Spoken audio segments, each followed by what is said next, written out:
Buongiorno, I am Francesco Elia and today on Tortellino time we are making a delicious Sicilian dessert that is cool, creamy and full of summer berries. Let's begin.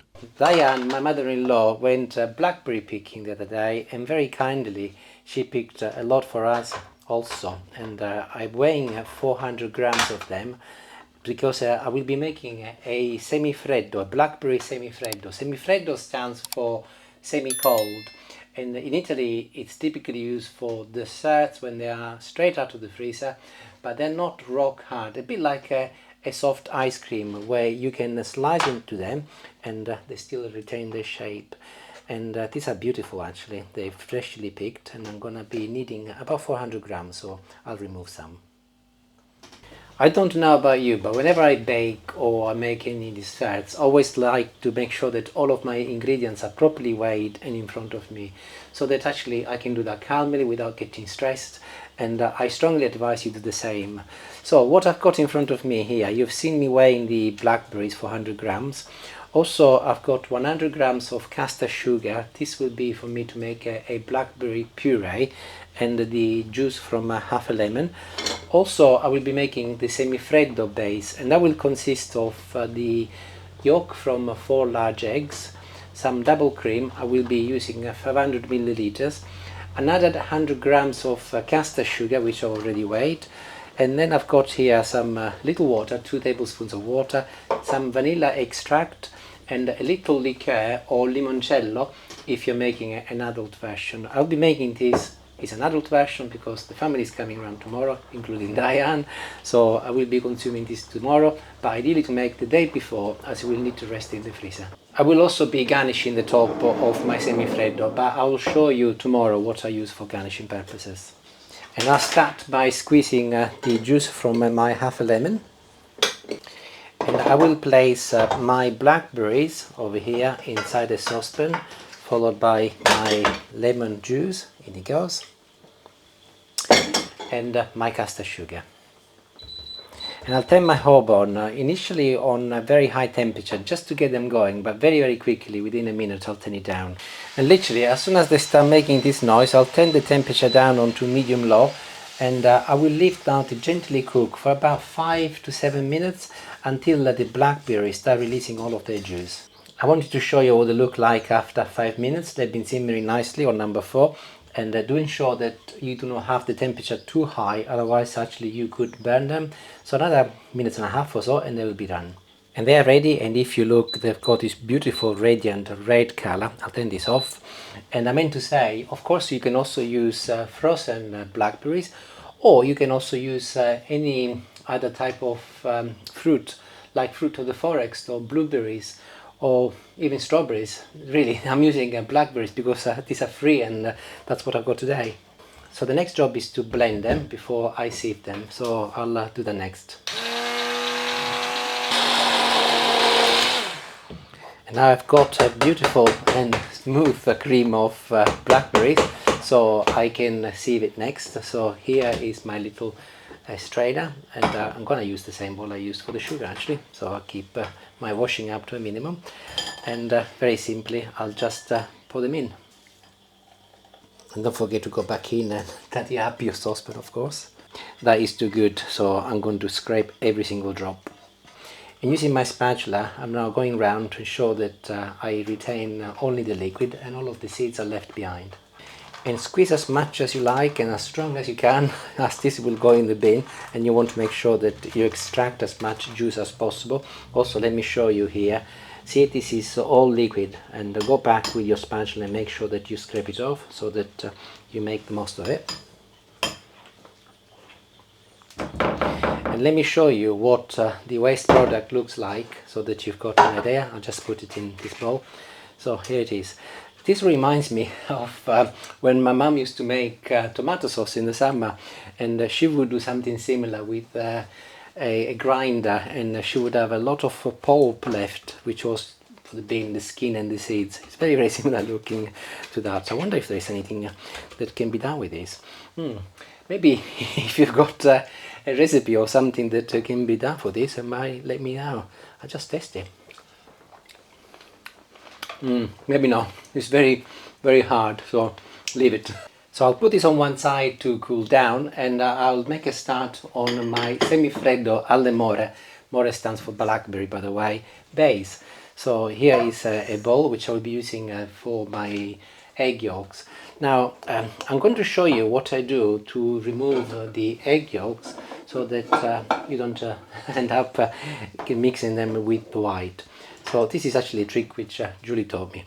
So I'll just break the egg first, and I'll make sure that the white goes in a separate bowl like this. And this is very simple, no rocket science. And in it goes the yolk over there. This is a more relevant tip, of course, if you are trying to make a meringue or something like that, where you do not want any yolk at all in your meringue. But I find it useful to adopt it when I'm mixing the yolks also. I will be pasteurizing my egg today, so I'm ensuring that the bowl I'm using is heat proof. I've got a little sugar left here.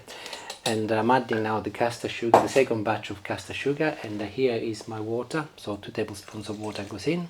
Over here I've got a little water inside a saucepan, and it's beginning to reach boiling temperature, so I'll turn it down. I don't want it to boil, I want it to release steam. And I'll place my bowl inside the saucepan. However, do ensure that the bottom of the bowl does not touch the water. This is called bain-marie. In Italian it's called Bagnomaria, by the way, so I'm not sure if I'm pronouncing it correctly. So I'll go ahead and I'll just start mixing the yolks of the sugar and the water together. And this is different from cooking the eggs. This is a system to pasteurize them. So I'll continue doing this for about 6 to 7 minutes, and you will see that the color of the egg will change into a much paler color, but also the volume will increase. I'll show you once it gets there. And I am halfway through, and you can see that it's beginning to get paler in color, and I'm only on number 4 temperature wise, and you can see that there is also a little bit of steam coming out. Absolutely perfect. Do not go absolutely full throttle, otherwise you'll end up cooking the egg. But do continue mixing along the way. And 7 minutes on, and I'm there, and you can see how beautiful and smooth it looks, but also the color is really pale. So I'll turn this off and I'll remove it from the heat, and I will continue mixing for a further minutes whilst it starts cooling down.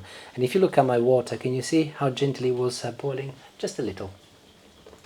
Okay, this is done, and I'll place it on one side to continue cooling down, and I'll move on to the next step. I will be whipping the double cream, and I've left it until now because it's very important to whip it when it's cold straight out of the fridge.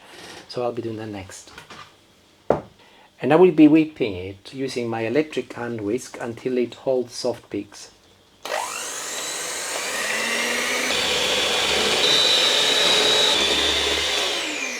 Be very careful, because the longer you whisk it, the harder it gets, until it potentially could become butter, and we don't want butter. So this is something you're looking for, soft peaks, perfect.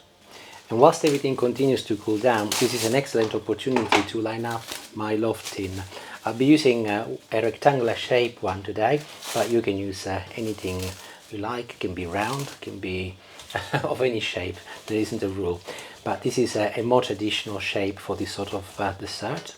The reason why I'm lining it up, by the way, is because this will go in the freezer, and it will be considerably easier to remove it from the freezer once it's cooled down. But I'm putting a couple of pieces, one lengthwise and one this way, so that it's properly lined up. And do ensure that you've got a good overhang on all sides. I am reserving a couple of tablespoons of my blackberry puree for decorations at the end later, and I will add the rest to my whipped cream. And of course, do not forget the spatula, so that you scrape everything you can. This is a very good zero waste habit, by the way. I'm sure that you will agree with me. And I'm now back to my pasteurized egg, and I'll add that also. And where is my spatula? Over here. So same again, I'll scrape every little drop to ensure that all goes in. The next couple of ingredients are very optional, but I will be using them. So I'm going to be adding a teaspoon of vanilla extract. And I mentioned at the beginning, a little alcohol. This is liqueur, but you can also use limoncello, as I said before. A good tablespoon. And what is this? This is French black currant macerated in alcohol. It smells really good, so I will add that. But you can add anything you like. You can even add port or strong marsala, but make sure that it is a sweet liqueur what you're adding. And using my spatula, I'll go ahead and fold everything together, but I'm going to be very gentle, and I want to make sure that I don't end up with everything the same color. That is because when it will go inside my tin, it will be lovely to see different veins and so on. So I'll just mix it until everything is combined, but I do get a little bit of different color texture inside it. And the best way to do that, by the way, is to go from the bottom up, just like this. Absolutely beautiful. I'm nearly there. All I've got left to do now is to pour my mixture inside my loaf tin, very simply, just like so. And the magic spatula comes to its own once again, and that is perfect. So all I've got left to do now is to just smooth it nicely with my spatula. Also, if you just get hold of the tin and shake it like this, it will self-level, and until you get a nice and straight and soft smooth surface. By the way, I've chosen cling film instead of baking paper or aluminium foil. Two reasons. Number one, is cheaper, but also because it gives me a better finish. So you can use either of those three, entirely up to you, but I will use an additional piece rather than making use of the overhang, as I think it's going to be neater like this. And this is ready to go in the freezer now, and it will need at the very least 6 hours before it can come out. So that's why I'm making it the day before for tomorrow. But if you're making it on the same day when you're eating it, no less than 6 hours, because you want it to be set before we do the next step. So I'll see you tomorrow morning, and I'll show you what to do next. Ciao ciao for now. Buongiorno and welcome back. Time to see what the semifreddo alle more looks like, and if it is good enough to be called a proper Sicilian semifreddo. And I'll start by removing this cling film from the top. Definitely very solid, good start. I got here a few trays. These ones are purchased ones, I think, but these ones are from Sicily. Whenever you buy a semifreddo or an ice cream cake, they come in these beautiful little trays, and we bring them back because we think they're a shame to just throw away. Lots of people throw them away over there, it's a shame. So I will be using this tray as it comes from Sicily, and I'm making a Sicilian semifreddo. So first things first, let's try and remove it from the tin without spoiling it, and the excess cling film will be really helpful now. So let's see how we get on. I'll just lift it and it should just come out, and it does. Brilliant. So now we need to turn it, and this will be the base.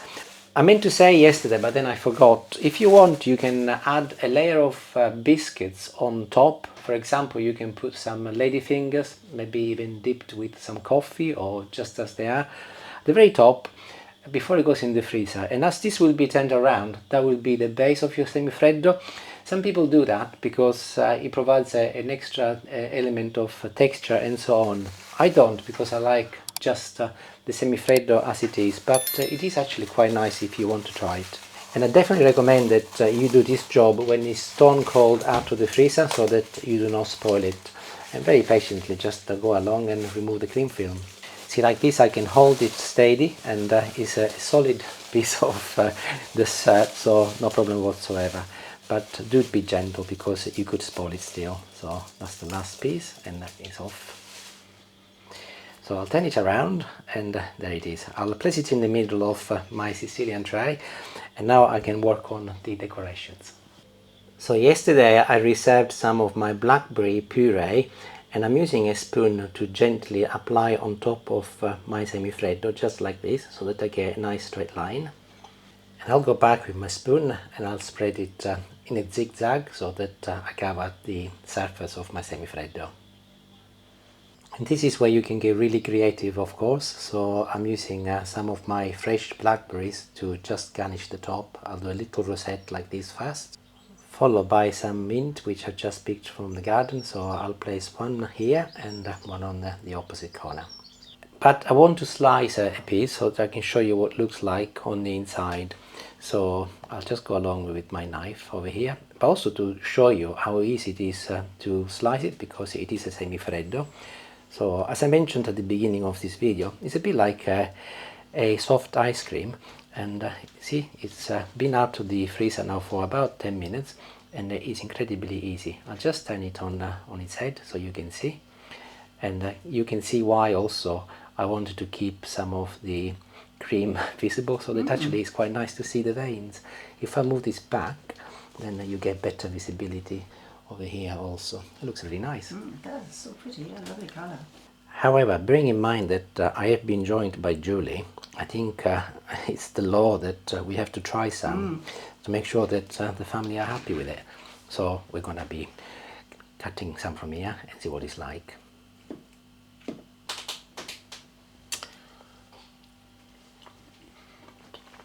Oh God, it's absolutely delicious. I'm saying it most probably because I made it, but I think it tastes even better than the ones I have in Sicily. Honestly, it's so delicious. There's a little bit of sharpness from the blackberry, but clearly there's a bit of sugar there, so it balances beautifully. Try and let me know how you get on, and you will definitely love this one. Thank you. Ciao ciao. See you later. Bye.